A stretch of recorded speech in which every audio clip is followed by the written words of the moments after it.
উনি এমন আইনজীবী বার কাউন্সিলের ভোটার লিস্টে ওনার নাম নেই। আমরা সবাই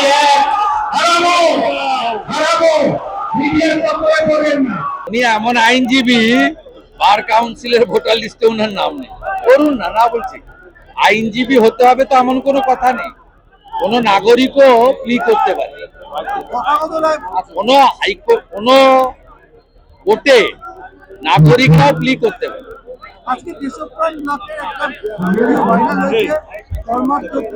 ওটাকে গুরুত্ব দেওয়ার দরকার নেই। ওটা 2021 সালে পুরনো, এবং বেচারিকে ফাঁসিয়ে লাভটা কি, স্লিপ অফ টাং হয়ে গেছে। ওদের সেকেন্ড ইন কমান্ড ডায়মন্ড হারবারের সাংসদ যদি শুভেন্দু অধিকারীর বক্তব্য শুনিয়ে সভা করেন, আর ওদের ছোটখাটো ব্লকের নেতা, অ্যাসেম্বলির নেতা, তারা আমার নাম ধরবে, এটা আর কি। সারাক্ষণ যদি মাথার মধ্যে ঘুরে বেড়ায় বিরোধী দল নেতা, বিজেপি, তাই হচ্ছে প্রকাশ। আজকে বলেছেন যে পরবর্তী মুখ্যমন্ত্রী হিসেবে শুভেন্দু অধিকারী। আমি এসবে মন্তব্য করব। ভারতীয় জনতা পার্টি একটি কালেকটিভ ইউনাইটেড পার্টি। এর সর্বোচ্চ নেতৃত্ব আছেন, নির্বাচন মন্ডলী রয়েছেন।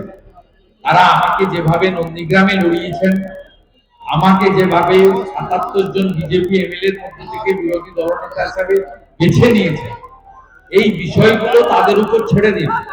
এখন সবচেয়ে বেশি প্রয়োজন এই মহা জঙ্গল রাজকে শেষ করা।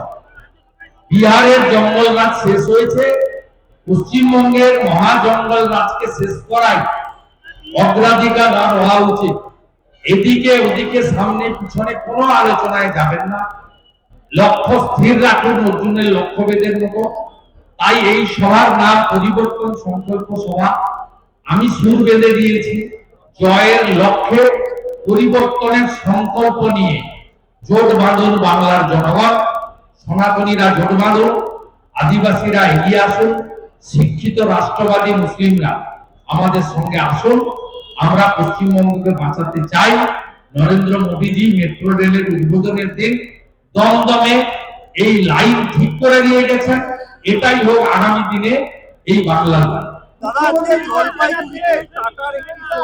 টাটা মোটরসের একটি শোরুমে তৃণমূলের স্থানীয় নেতা বাস লাঠি নিয়ে আক্রমণ করেছে। বিজেপিকে আনলে 7 পে কমিশন দেবে। আসামে বিজেপি সরকার 8 পে কমিশন করে দিয়েছে।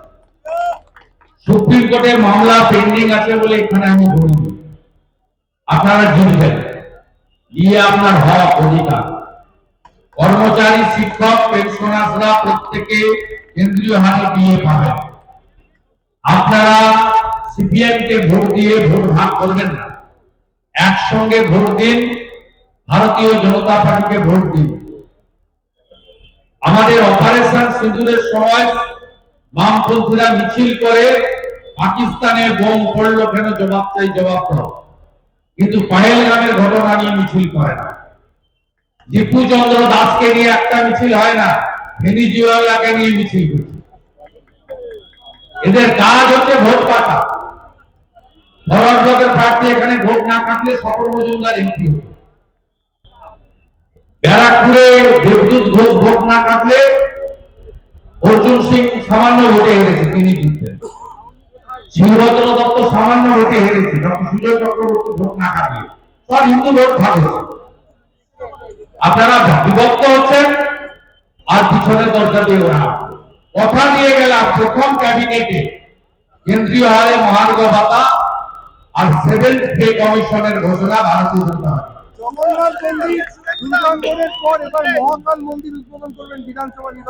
কি উদ্বোধন? এই ভাষাটা পরিবর্তন করবে বিজ্ঞান। আপনাকে বলি, উদ্বোধন নয়, এটা ধাপ্পাবাজি। দুর্গাঙ্গন আপনি ডিজাইন দেখাতে পারবেন, আপনি আরএফপি দেখাতে পারবেন, আপনি সয়েল টেস্টের রিপোর্ট দেখাতে পারবেন, আপনি টেন্ডারের কপি দেখাতে পারবেন, আপনি ওয়ার্ক অর্ডারের কপি দেখাতে পারবেন। ওয়েস্টিন হোটেলের সামনে হ্যাঙ্গার বাঁধা হলো, দুজন মুসলমান লোক ল্যান্ডলর্ড, তারা বলল আমাদের জমিতে আমরা স্বাস্থ্য ভবনের জন্য দিয়েছি, আমরা মন্দির বানাতে দেবো না, আমরা মুসলিম। রাতারাতি সরিয়ে নিয়ে গেল নিউ টাউনের সেন্ট্রাল বাস স্ট্যান্ডের গায়ে। সেখানে কোনো প্রিপারেশন নেই, কোনো ওয়ার্ক অর্ডার নেই। আপনি বলছেন উদ্বোধন, মহাকাল মন্দির কোথায় সয়েল টেস্ট হয়, ডিজাইন নেই।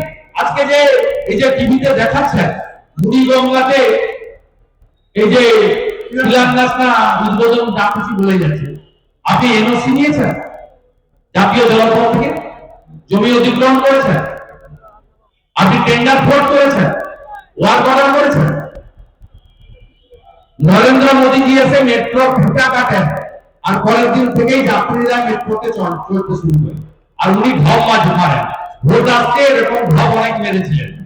21 সালে বলেছিলেন ভালো পায়ে ব্যান্ডেজ লাগিয়ে ঘুরেছিলেন হুইল চেয়ারে, আর বলেছিলেন ডবল ডবল চাকরি দেবো। ডবল ডবল চাকরি কার হয়েছে? আলাপন বন্দ্যোপাধ্যায় হয়েছে, হরিকৃষ্ণ দ্বিবেদীর হয়েছে, মনোজ পন্থের হয়েছে, কোন সাধারণ বেকার যুবক যুবতী হয়েছে।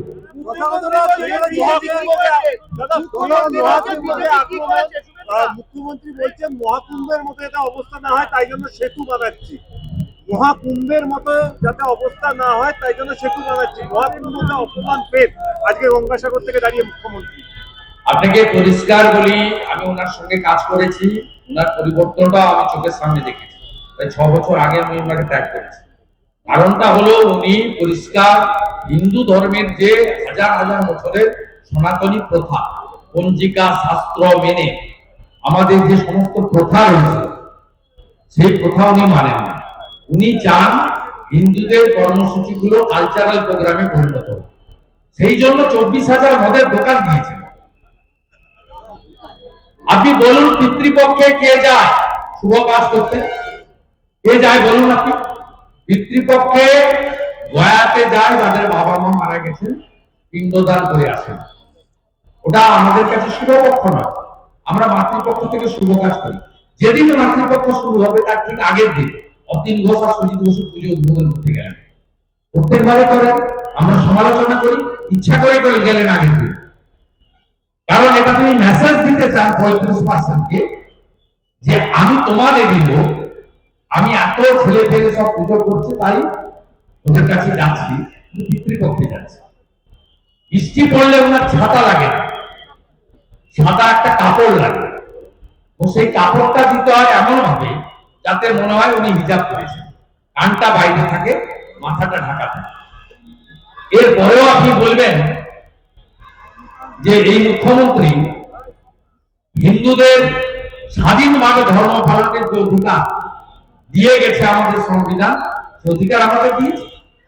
বিরোধী দলনেতাকে দুর্গা পূজা করতে, দোল পূর্ণিমা পালন করতে, রাস পূর্ণিমা পালন করতে, রথযাত্রা করতে হাইকোর্টে যেতে হয় কেন?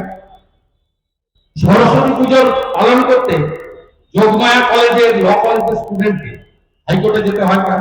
এই কাছেই হরিণঘাটা নগর উপরাতে তৃণমূলের বুথ সভাপতি আলিম আলী মোল্লা গিয়ে বলছে এই এলাকায় হিন্দু কম, আমরা বেশি, এই স্কুলে সরস্বতী পুজো হবে না। এটা আপনার 1 বছর আগের কথা। এরপরেও আপনি বলবেন কোন হিন্দু বিশ্বাস করে না, ট্রেন ছেড়ে গেছে একটি স্কুলে, আর আমাদের মন্দির হিন্দুদের নিধিতে তৈরি হয়। সরসংঘ চালক এসেছিলেন সায়েন্স সিটিতে, খোলা মঞ্চে প্রশ্ন করেছিলেন অনেক। প্রশ্ন হয়েছিল একটা প্রশ্ন যে সরকারি অর্থে মন্দির নির্মাণ কি সঠিক? তিনি দুটো উদাহরণ দিয়েছিলেন, সোমনাথ মন্দিরে আর অযোধ্যা শ্রীরাম জন্মভূমি টেম্পল। তিনি বলেছিলেন দুটো ক্ষেত্রেই হিন্দুরা নিধি সংগ্রহ করে মন্দির বানিয়েছে। সোমনাথ মন্দিরের ক্ষেত্রে ভারতের রাষ্ট্রপতিকে ডাকা হয়েছিল, আর অযোধ্যার মন্দির উদ্বোধনের ক্ষেত্রে দেশের প্রধানমন্ত্রীকে ডাকা হয়েছে। আমরা প্রত্যেকটি হিন্দু আমরা নিধি দিয়ে আমাদের মন্দির নির্মাণ করি। কোন ধর্মীয় প্রতিষ্ঠান ভারতবর্ষের সংবিধানে সরকারি টাকায় হয় না। সেই জন্য দীঘা ওই যে হালাল পেড়া আর গজা অনেকেই খাইনি, হালাল পেড়া গজা, সেখানে অ্যাকচুয়াল নাম লেখা আছে Shri Shri Jagannath Dham cultural centre. Temple লেখা নেই, কালচারাল সেটা আমার কাছে কাগজ আছে। এখানে ঢপ মেরে বলছে দুর্গা মঠ, দুর্গা মন্দির নয়। সব মানুষ বুঝে, ট্রেন ছেড়ে গেছে। যার জন্য হরগোবিন্দ দাস, চন্দন দাসকে খুন হতে হয়।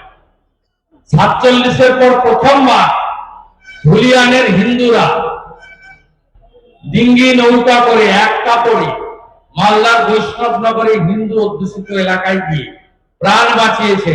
স্বাধীনতার পরে প্রথম হিন্দু পলায়ন হয়েছে মুখ্যমন্ত্রীর আমলে, মমতা বন্দ্যোপাধ্যায়ের আমলে। হিন্দুরা এগুলো ভুলে যাননি। যারা বাংলাদেশ থেকে এসেছেন দেশভাগের পর থেকে, তারা এক কাপড়ে এসেছেন, জমি জায়গা সম্পদ সোনা দানা ফেলে রেখে এসেছেন, ধর্ম বাঁচানোর জন্য এসেছেন। সম্প্রতি বাংলাদেশের রতন মজুমদারকে বাধ্য করা হয়েছে চাকরি বাঁচানোর জন্য শেখ শফিউল্লাহ নাম নিতে। অতএব ওনার সব কথা থাকবে। 2019 যে বিজেপির সাফল্য, সেটা দিলীপ ঘোষের জন্য নয়, নরেন্দ্র মোদীর জন্য হয়েছে, আজকে তথাগত রায় বলছেন। আমি এসব কথা বলবো না, এটা আপনাদের কাজ। আপনারা ভারতীয় জনতা পার্টির মধ্যে একে অপরকে লাগিয়ে দিতে চান। এটা এবিপি আনন্দ, নিউজ 18, কলকাতা টিভির কাজ, শুভেন্দু অধিকারীর কাজ নয়। আমরা সবাই এক। হারাবো মিডিয়ার তত্ত্বে করবেন না, করবেন না। লড়াই তৃণমূলের বিরুদ্ধে, যেখানে পঞ্চ সেখানে সবাই, নেতা একজন নরেন্দ্র মোদী। নারী বিরোধী দল মন্ত্রী শশীলতা